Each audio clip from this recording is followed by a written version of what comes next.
Hi, HRN listeners. We're celebrating our 15th anniversary, and we have a really fun campaign and an ask for you. This 15th anniversary tour is aiming to bring you closer to unique food and music experiences in some of the most exciting cities in America. All the while, we're raising funds to support our work empowering the next generation of food system storytellers through our fellowship programs. Here's how it works. Donate to HRN and be entered into a raffle in the city of your choice to win a dinner for two at a noteworthy restaurant and tickets for two to a concert at a prominent local venue. We have incredible partners in New York, Los Angeles, Philadelphia, Nashville, Las Vegas, Charleston, Asheville, and Ardmore, Pennsylvania, who have donated a meal for two and two tickets to a concert of the winner's choice. And all donations help fund our fellowship programs, where we're helping to build essential workforce readiness skills and food system storytelling skills. Check out heritageradionetwork.org/15 to donate and enter to win today. That's heritageradionetwork.org/15. Thank you. The word actually get people to vote for me. And then on the day of the awards, I was getting ready to go to the awards, and then my mom called me. There was a personal issue I had to take care of, so because I had to drive to a house. And the organizers were calling me, "Oh, you're not here yet, it's red carpet time."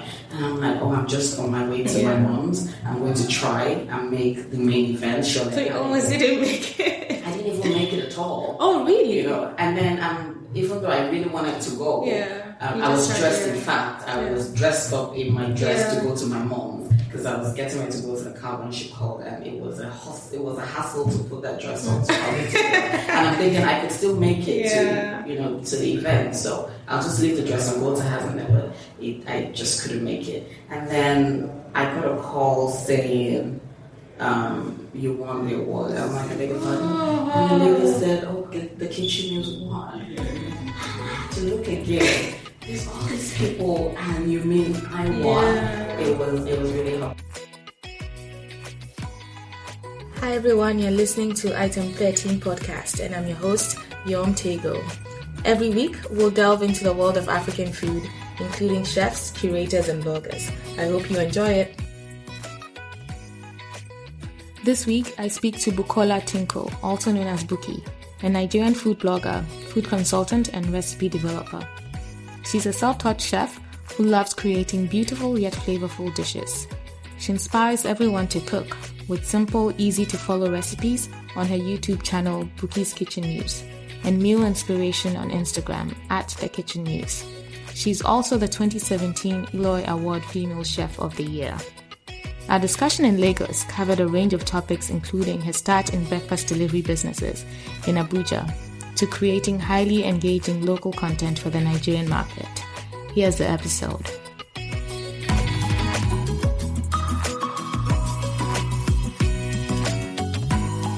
So welcome to Item 13, Buki. I'm excited to have you here today. Thank you for having me. So why don't we start by you telling us a little bit about yourself, growing up, your background, and all of that good stuff. Okay. My name is Buki. I'm from Lagos, Nigeria. I'm the third of three girls. Okay.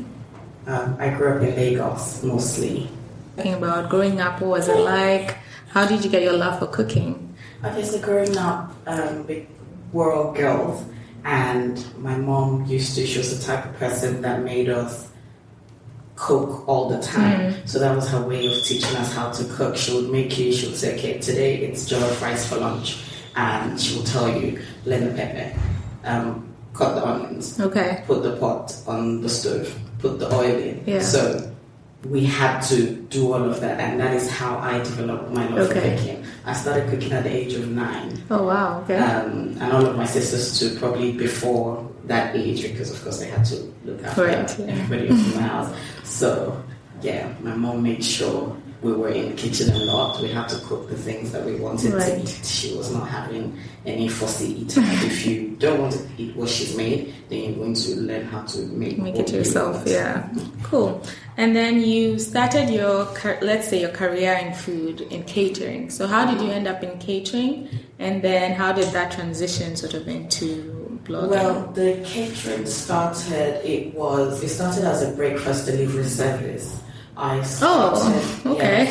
I found that there was a need for people in the city where I live, which was Abuja.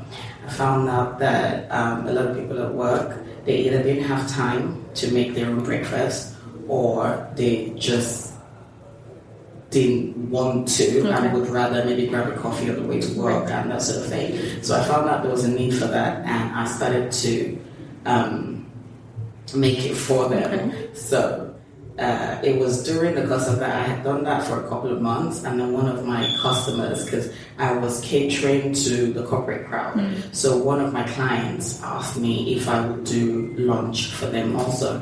They were an organization that had just started, and they had a lot of, their workload was huge, and they didn't want their staff taking time out to go to lunch. So they wanted someone to bring the lunch to them. So that was how I introduced lunch. And then the next thing, I was catering their meetings, and they were in an office building. The other, tenants in the building started to ask about the food service, and then I started to cater to them, and then they told other people, and from there people found out, and that was how the catering side of it was born. So even it was mostly corporate catering. I catered corporate events and their social functions also. So how did you, because catering I think is a hard business, right? It's not straightforward. I think cooking for a family of 4 is different from cooking for even 50 people, catering right? Is different from cooking at home. First of all, you have to take into consideration that you're cooking for people with varied tastes.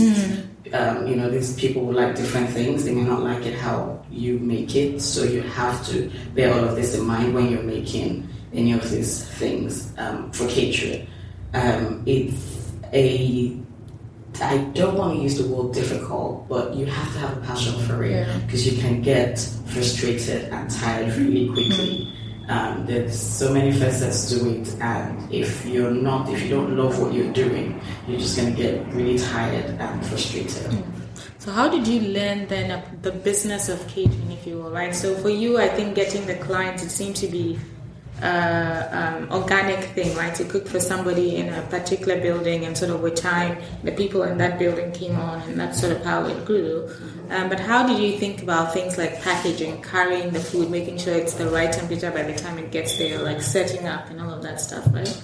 Well, because I was doing breakfast delivery for a start, I had the bags, the insulation bags to keep it, reasonably hot by the time it got to the customer.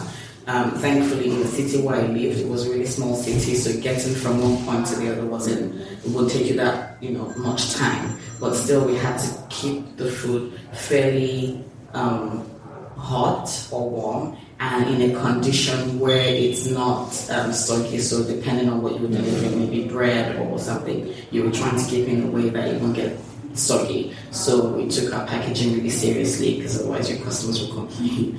We took the packaging seriously. We took delivery times seriously also. No, that's good, because delivery times here, at least in Lagos, because you said it was Abuja, right? So a little bit smaller than Lagos. I was talking to somebody about delivery, and delivery in Lagos and Accra also is just people can't seem to get it right. It takes so long, even for the simplest thing. It just takes a really long time. It can be difficult. In Lagos, there's a lot of traffic in Lagos. There's a lot of people. But then the Korea is the riding bikes, for example. So when they give me the traffic excuse, I find it a little bit, because you're on a bike, so you're not as constrained as those in a car, for example. Well, even those on a bike, sometimes riding a bike is really dangerous. So I suppose that the bike riders have to be really careful. And then if you're carrying food, you don't want it to move. Exactly. You don't want it to spill. You don't want it to move. You don't want it to. So you have to be. I'll give them that. You have to be really careful. I'll give them that. Okay, so now let's transition to what you do now in terms of food and lifestyle blogging. So how did you move from doing catering into the food blogging business? So I relocated. Okay. But before I relocated, I wanted to share the idea that it isn't difficult to cook. because I cater, I used to do it every day, and people would marvel at the fact that you're in the kitchen every day. And I'm thinking, apart from the fact that I like what I'm doing, it's not really difficult to cook 5-6 different things every day. Okay, maybe it is, but you know what I mean. To the average person, it is. You know what I mean? I can comfortably cook 2, 3, 4 things a day, and I wanted to share the idea that you don't have to spend so much time. I know that growing up, even the simplest meals used to take my mom a while to cook, but with the introduction of all these new gadgets we have in the kitchen, you cut your cooking time by half, you have the pressure cooker, you have the food processor, you have all these things that cut your cooking time down considerably. So I try to tell people that you don't have to spend so much time in the kitchen. You can also, I like to tell people you can prep. You know, if you know what you're cooking tomorrow, for instance, you can prep today and just that's a good store it away, and then tomorrow you just put it together, and it's much easier that way. If you need to go to the market to buy your ingredients, don't do it on the same day that you want to cook it, because otherwise you may get tired. Going to the market alone is a skill, and you know, it can take some time, and then you get home, you have to prep, and then you have to cook, and then you're already spending 3-4 hours in the kitchen, you know. So I wanted to share the idea that cooking is not that difficult. You don't have to be intimidated by cooking. I wanted to share my recipes. I wanted to share these ideas. I wanted to share kitchen tips. That is how I got into food blogging. Okay. So did you then start by taking pictures and writing it up? Because you have some really, and we'll get into like your videos, which are so impressive. And let's start with the written and the picture stuff. So you decide you want to share tips, you want to show people it's easy. What's your first step, if you will? So my first step was, how am I going to share all these ideas that I have? I spoke to a friend, and she said, just get a YouTube channel. So I thought, if I get a YouTube channel, I can record videos and put on there, and you know, it goes out. Well, I was thinking when you record it, everybody just sees it, you know. But of course, that's not how it works. So I record the videos. I try to show the process in the videos, and then I put it out there, and then I'll get maybe 4 views and 1 comment in 1 week. But of course, as time went on, 10 people started to view my video, and then 20 people. That's a people thing now these days. They think, you start and then you get to, 10K followers and all of that right away. It takes time, Do not. It takes a lot of time.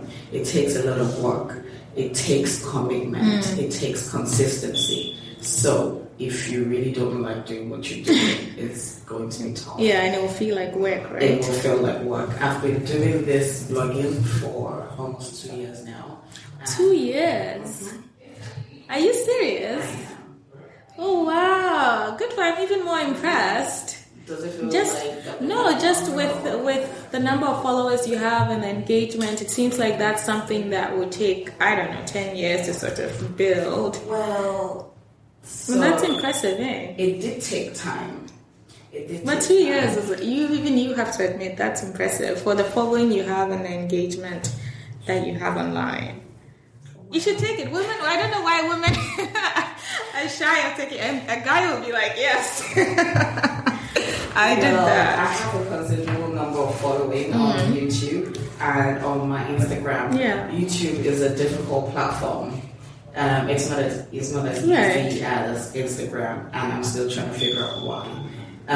It's easier for me to post things on Instagram because I just do it on my phone. Yeah. I can edit and post on the go, but for YouTube I have to settle down. I have to plan the content that I'm putting out on YouTube. So maybe that is why, I don't know, maybe that is why it takes sometimes, because I post every day on Instagram, sometimes twice a day, but on YouTube I post once a week. Okay, so that's still even a lot.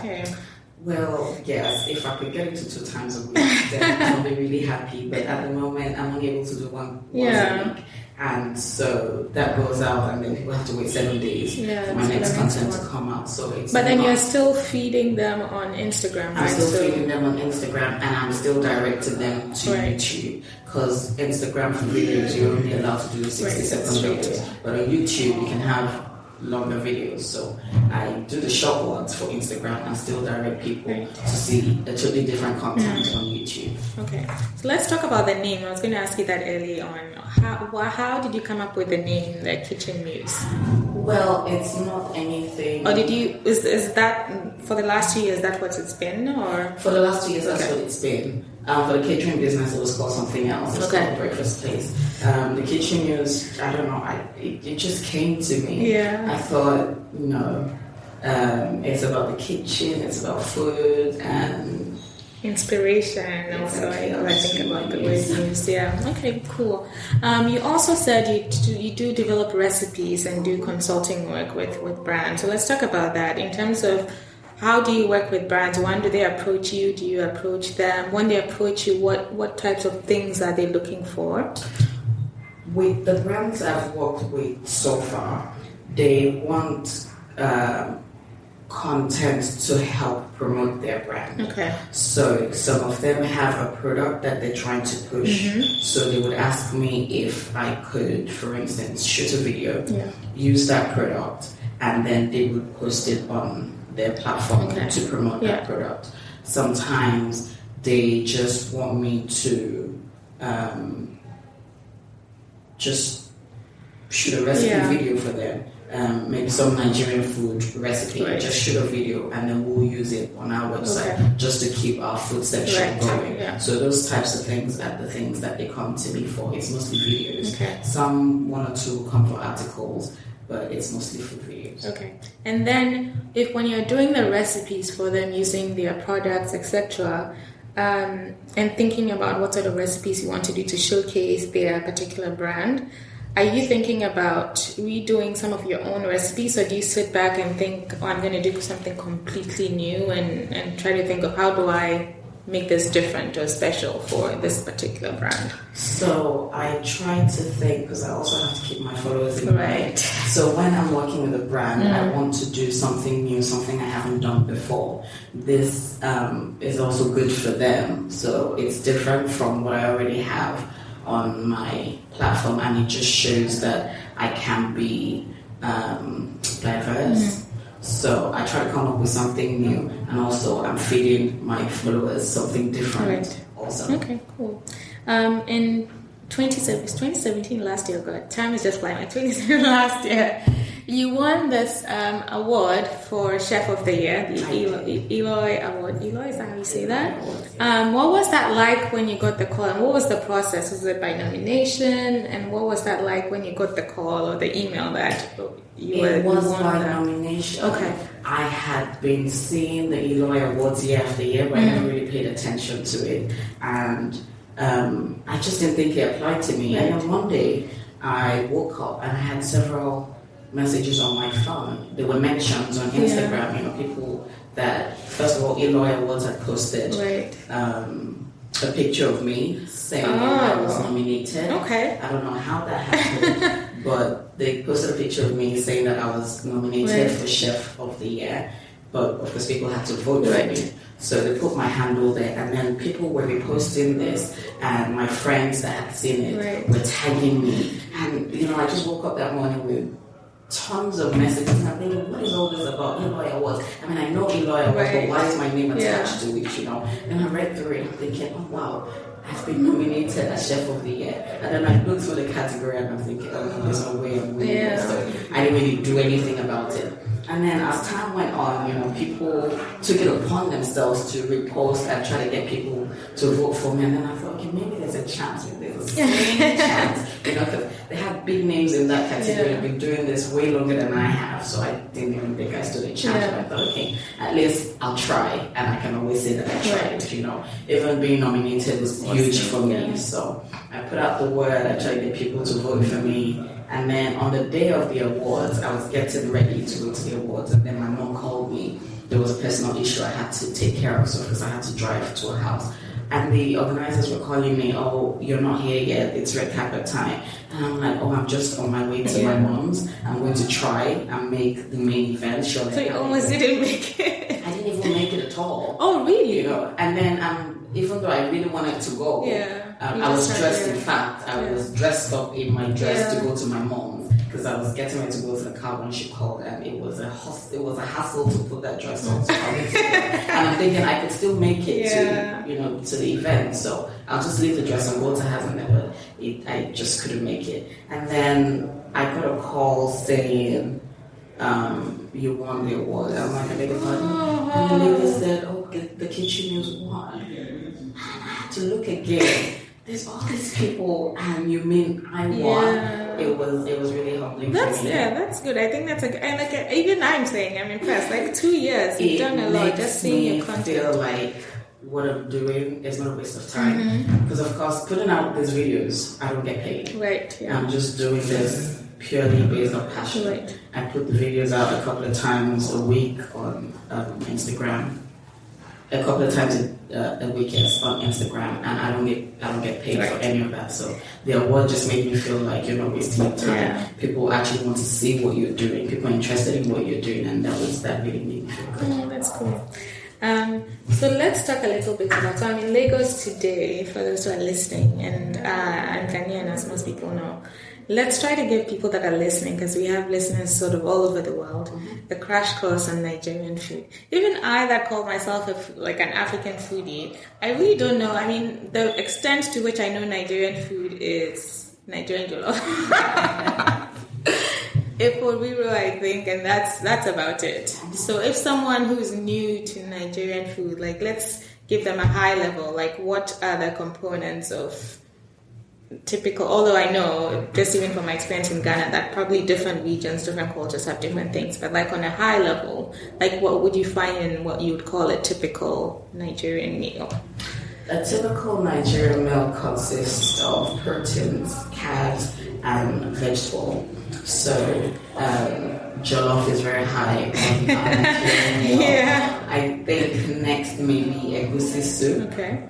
And then there's eforiro. So all of these things we cook. For the soups, we cook with protein, fish, chicken, beef, that sort of thing. And then we try to incorporate vegetables in it. And then, of course, we eat it with some type of swallow, which is a carb. Some with fiber, some with starch, some with, So that's the typical Nigerian meal. And, of course, we have the jollof rice. And because people are conscious of their health these days, they put some vegetables in their jollof, even though I don't go that way. My jollof is plain with just the tomatoes and onions. Yeah, because I read which I actually never thought about, but I read somewhere that it then gives the tendency for jollof to spoil quicker because of the vegetables. The veggies, yes. I think that the people that cook jollof with vegetables, they probably consume it all that day. Okay. But just like we know that fried rice doesn't keep for a very long time because of the vegetables, they just it has a tendency to ruin the meal. So.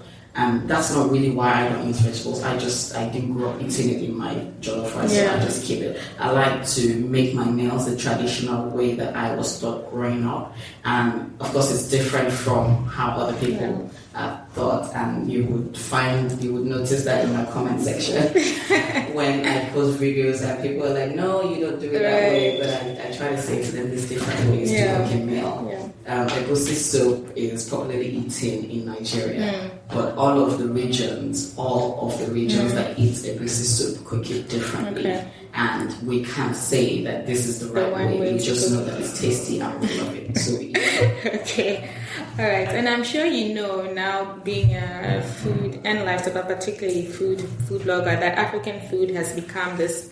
Over the last couple of years, it seems like, and you entered at the right time, because it seems like African food has become this big international trend where people from Jamie Oliver to Anthony Bourdain have traveled to all parts of Africa.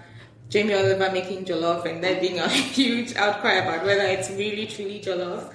What do you think about the quote-unquote trend? And then do you feel pressure to keep what you're making as authentic as possible to sort of, actually you've mentioned that a little bit in terms of the comments that people make, especially, I shouldn't say Africans broadly, I'll say Ghanaians and Nigerians because that's who I'm familiar with, can be very picky and picky is being polite, very picky about changing what they consider authentic recipes, right? Yes.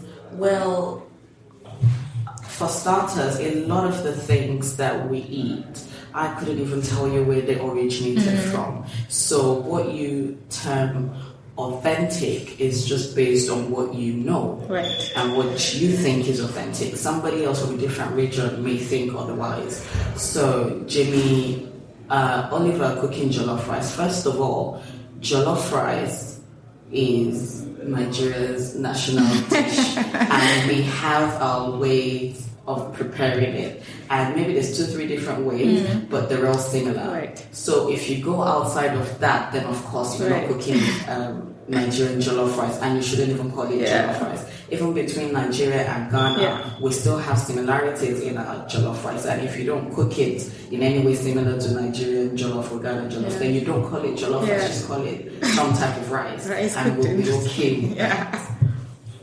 Okay. What about African fusion food? So staying on the topic of international trends, so there's a lot of what people are calling fusion, where they are doing African food with a twist. I'm sure you've heard of Ikoyi in London. That's actually going sort of way, I think, overboard on the fusion bit. Like, what are your thoughts on, again, it comes back to authenticity versus being creative, right? What are your thoughts on African fusion food?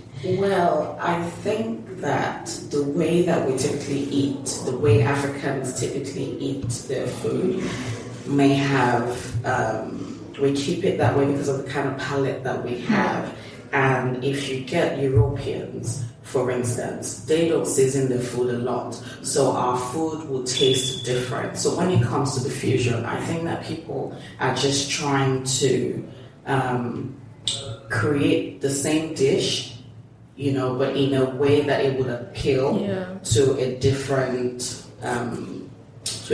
group of people from a different part of the world. Hence the fusion, you know, we're trying to keep the African tradition alive, but we're also trying to introduce other people to it. Some of the herbs and spices that we cook with are can be turned strong and really deep, and these people are not used to things like that. So I think that the people that like the Ikoyi, for instance, I think are just trying to make the food appeal to other people that are not Africans, which is a good thing because it puts African food on the map in other places. African food, just the way that we eat Chinese and Mexican and Thai in Africa, they should also be able to have African food. But of course, it's now developed for them and may be slightly different. Yeah, and I mean, when you think about it, if you go outside, like Chinese people will tell you that what's being sold in Chinese restaurants for them is not authentic Chinese food, right? So it's about adapting to the taste of the people in the audience that you're going to be serving, right? So I had that experience with Chinese food once. I went to China in 2010 and I was very excited because of course I like Chinese. But the Chinese that we were served in England and Nigeria. So going to China, I was really excited. I was going to eat a lot of Chinese food, special fried rice, you know, all their sauces. And I went to the restaurant and it was so different. And I would ask, I want this, I want that. They're like, first of all, language is a barrier, so you can't even totally describe what you want. But you're looking at the menu and you don't see anything close. You go to this restaurant, you go to this place, fast food, even fast food restaurants. KFC in China have adapted their menu to the Chinese audience. So KFC in China is way different from what you would get here. It's just really crazy. Interesting. Yeah, actually, that's a good point then in terms of thinking about how places like Ikoyi and other people doing fusion, it's a good way of, you know, introducing people to African food and meeting them where they are, if you will. And maybe then they become curious. So then when they come and visit like a Lagos, Accra, Johannesburg, then they will go out of their way to look for African food versus staying in the hotel and eating the continental food. So that's a fair, like I actually haven't thought about it that way, but that's a fair I think point. That we're meeting them halfway by making the foods that way, but still trying to keep some of the authentic stuff. Okay, good. So I think this is a good time to take a short break, and then when we come back, we'll delve more into the business of food blogging and then your other ventures also that you're. Okay, so welcome back from the break. Now we're going to talk a little bit more about the food blogging scene in Lagos, how you got, really the specific steps you took into getting into blogging, and then delve a little bit more into your process. So try to go into your brain and figure out how it works. So you moved to Lagos to do this. What are you enjoying most about, blogging, and then what don't you enjoy as much? Like I'll say, for example, like this podcasting thing I just started, I really enjoy talking to people, hearing their stories, but like the post-production and editing, when I think about all the work I have to do after, it's not really the post-production that's the issue for me also. The cooking not so much, but then doing the work that it takes to put the video out there for other people to see. So you have to edit it, you have to put the sound, you have to, all of that is just a tedious process. I can take an hour and a half to shoot a video, but then it will take me 2 days to edit it. And even then, on the second day, I'm still not happy. I still want to go over this and do that. And it's just a really tedious process. If I could just put my videos out the way it's recorded, I may be able to put out a video every day. Yeah, I know. I feel the same way. I feel like if I could just speak and then somehow it just goes out there edited cleanly, I didn't have to worry about that. I would do that all the time. And then in terms of blogging and consistency, you actually mentioned that a little bit in the first half, like the schedule that you have in terms of twice a week or twice a day actually on Instagram, about once a week on YouTube. It's happening twice a day on Instagram. It's mostly once a day on Instagram and then once a week on YouTube. The process of that, it actually, even though people don't see what happens behind the scenes, I try to shoot behind the scenes videos and put on my Insta stories, but even though I can't be consistent with, because that's just a whole separate work that I have to do with the other things that I have to do. So basically, I shoot a video, I have to edit it, and then I have to, so depending on when I want to put it out. For my YouTube, my videos go out on Mondays. So it means that the week before, or sometimes way before that, I have to have recorded and edited, and it's just sitting and waiting for Monday for it to go out.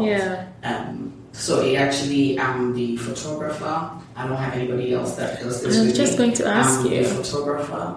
I set up myself, I put my cameras up, I put my lights up, I set the pan, I cook, I wash the dishes, then start the other half of it, depending on what it is I'm cooking. I do that, finish up, then I have to take the memory cards out, transfer it to my computer, and just wait till I have time to edit it. Then I edit. It's a long process. But this is the job. So even before you take the video and all of that stuff, you also have to have an idea of the recipe that you're going to do, what you're going to do. So where do you get that inspiration, constant inspiration, because you are bringing out content all the time? My inspiration pretty much comes from my everyday life. Sometimes I'll just open the fridge and I just see something sticking out, or this has been, here for a while, what am I going to do with it, sort of thing. Or I go out and I eat something and I'm thinking, I can make a video of this and show my followers how it's made. So my inspiration really comes from everywhere and from everything. Okay. And so then the food, so when you say you open your fridge and what's in there you cook, so then is it also what you end up cooking for your family? Is that what your family is going to eat that day, essentially? Yes, because the food can go to waste. So whatever I cook, it's not just for sure. It's not for sure. Everything I cook we have to eat. Okay. And because I have a small family, I can't really cook 2 slices of yam, for instance, for YouTube. I have to cook a sizable amount. So sometimes, even when we've had it, we still have leftovers. And when my friends come, they tend to take some of them. They help me out and take the food away. Otherwise, they will just go to waste. Okay. So you said you do this all yourself, video, photography, all of that. Did you take lessons? How did you? Because I watched this week the new video you have on YouTube, I think, not Instagram, it's probably YouTube, with the bean pottage. And just that shooting is, the close-ups, like you feel like you're in the kitchen, you're like, I want this food now. How did you learn that? Well, because it's so effective. Video that you saw, I think, no, that was the second video I was doing in that style. So I only started doing that style of shooting recently. Okay. Those recipes that you see, even though I haven't tagged the Ramadan recipes, I'm doing Ramadan inspiration for people. So those videos have been going out twice a week. Okay. They're sort of inspiration for people during Ramadan for iftar, and some of them for sahur in the morning. I didn't take any classes. Initially, when I started in 2016, I had a very good friend who had a production company that used to shoot my videos for me. But then they got busy, and of course our schedules will clash, and they couldn't do it, or I wouldn't be free when they had the time, or they wouldn't be free when I had the time. So I had to learn how to do it all myself. From all the times that they've done it, I see how they set up, I see how they shoot. So I basically just ask questions. If I want to do this way, what do I do? If I want to achieve this look, what do I need to do? So I knew first I had to buy a camera, and I had to get lights, because the lighting in my kitchen is not great, so I had to buy lights. And it's not enough to just have all of this stuff. You have to know how to That's exactly what I was thinking. I mean, you can buy all the expensive equipment in the world, but if you don't know how to use it, wow. So I had to learn on the go. I would just call people up, photographers, people. I just ask them, I'm trying to do this. What do I do? I use Adobe Premiere Pro to edit my videos. And 2 years ago, I had no idea what that was. I had never heard of it. I didn't even know how to use it. I didn't take the class. I don't have any formal training for it, but I sit at the computer and oh my goodness, those videos look professionally done. Thank you. When I get stuck, I just pick up the phone and call someone. I'm trying to do this. What should I do? And they say, okay, click on this, do this, and then it will do this. And then, of course, from doing it over time, you learn. But the stuff I know how to do is for my food videos. I couldn't do this for somebody in fashion. Because I wouldn't know what they need and how to go about. So all of this is just basically. So nobody should be calling you to shoot their wedding video or anything like that. I wouldn't. Okay, you touched on this a little bit. I was going to ask you if you try to incorporate food trends into your cooking. So I wouldn't say Ramadan is a food trend, but like doing iftar, for example, you're thinking about the time of the year we're in and how the recipes you are making will sort of reach your audience in a different way based on the time that we're in. But then there's also trends like people are becoming more vegetarian, vegan, gluten-free, all sorts of free things. Well, yes. So as for the trends, I try to do what I can. My trends usually follow like holidays, so maybe Mother's Day, Father's Day, Children's Day, Christmas, Easter, and I create recipes to go with that sort of holiday. For the healthy, free, and vegan and vegetarian and that sort of thing, I don't have a lot of recipes, but I try when I can. For instance, I have a video for seafood okra, which doesn't have any oil in it. So that would be considered sacrilege.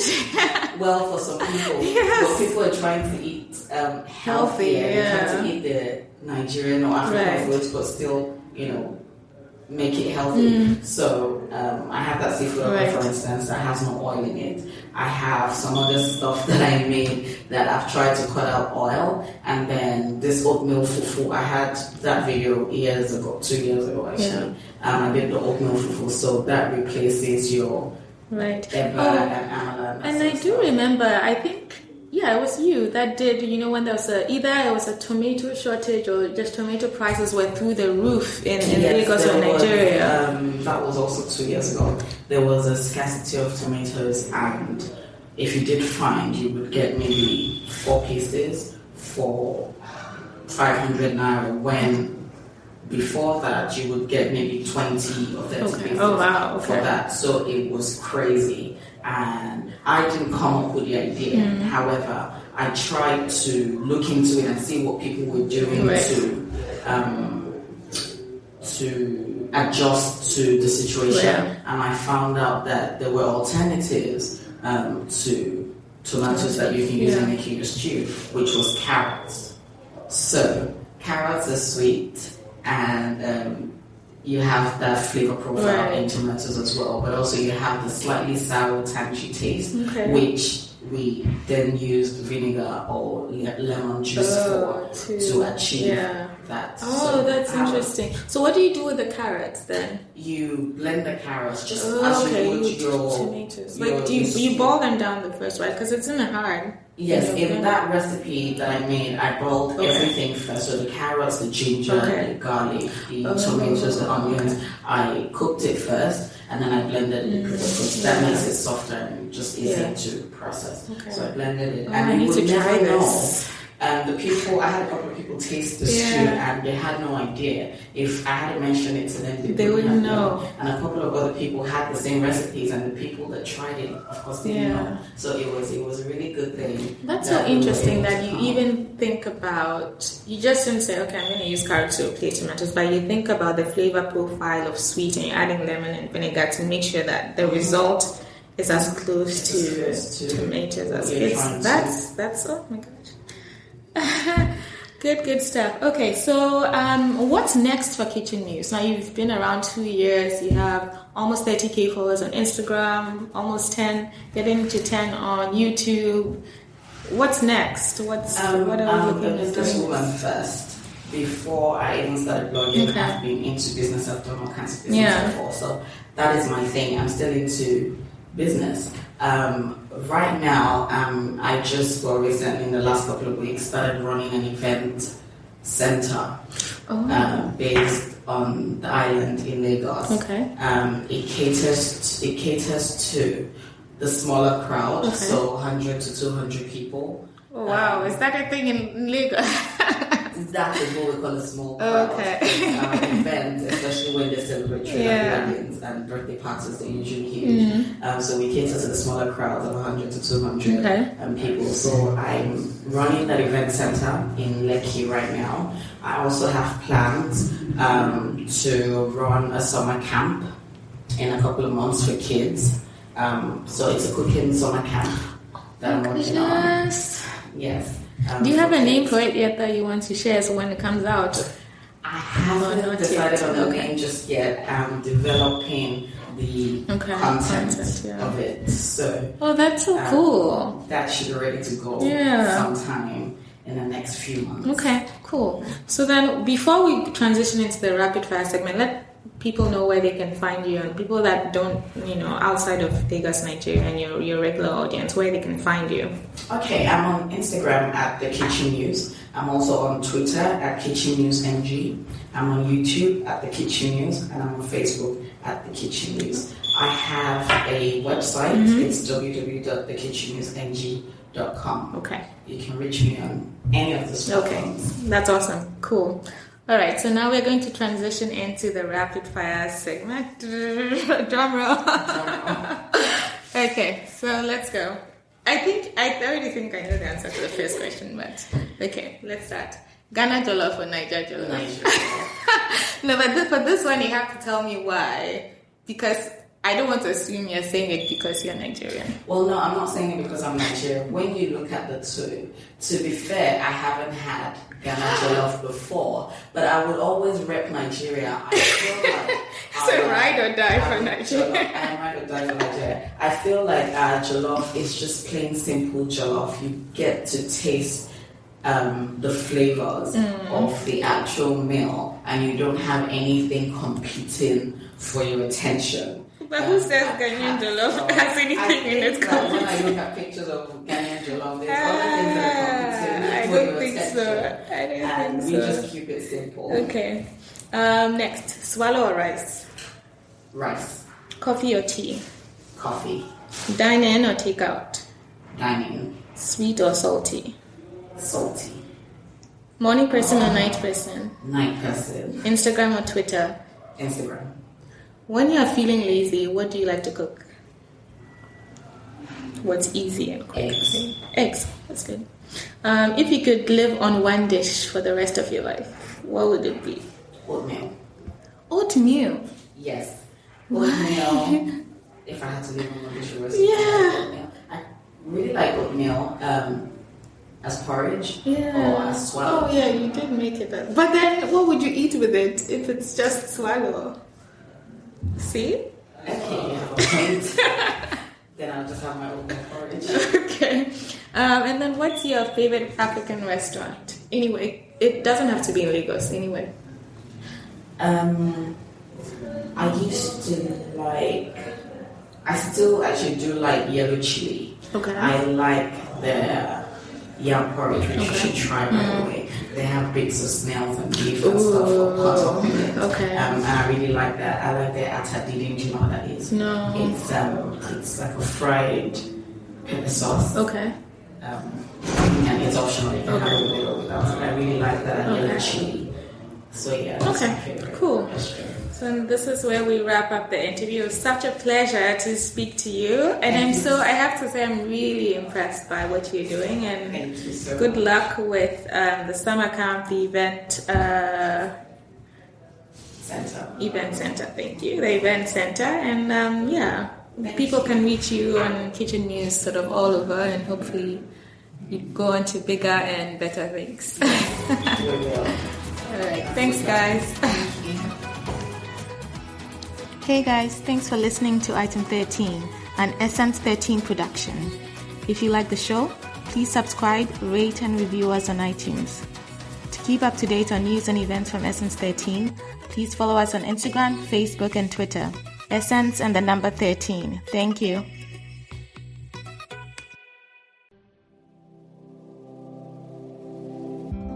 Hey there, I'm Lee Ullman here with some big news from the National Young Farmers Coalition. We're partnering with Heritage Radio Network on a special season of The Farm Report.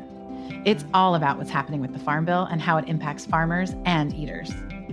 I am growing diversified vegetables on land that's been in our family for 150 years.